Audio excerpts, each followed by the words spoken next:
நற்செய்தி வாசகம். தூய லூக்கா எழுதிய நற்செய்தியிலிருந்து வாசகம். 16ஆம் அதிகாரம் 9 முதல் 15 வரை உள்ள இறைவார்த்தைகள். அக்காலத்தில் இயேசு தம் சீடர்களுக்கு கூறியது, நான் உங்களுக்கு சொல்கிறேன், நேர்மையற்ற செல்வத்தை கொண்டு உங்களுக்கு நண்பர்களை தேடிக்கொள்ளுங்கள்.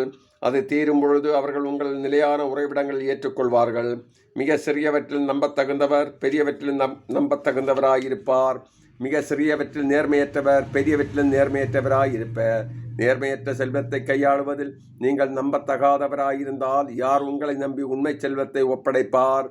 பிறருக்கு உரியவற்றை கையாளுவதில் நீங்கள் நம்பத்தகாதவர்களாய் போனால் உங்களுக்குரியவற்றை உங்களுக்கு கொடுப்பவர் யார்? எந்த வீட்டு வேலையாலும் இரு தலைவர்களுக்கு பணிவிடை செய்ய முடியாது. ஏனெனில் ஒருவரை வெறுத்து மற்றவரிடம் அன்பு கொள்வார், அல்லது ஒருவரை சார்ந்து கொண்டு மற்றொருவரை புறக்கணிப்பார். நீங்கள் கடவுளுக்கும் செல்வத்துக்கும் பணிவிடை செய்ய முடியாது. பண ஆசை மிக்க பரிசேயர் இவற்றையெல்லாம் கேட்டு இயேசுவை ஏளனம் செய்தனர்.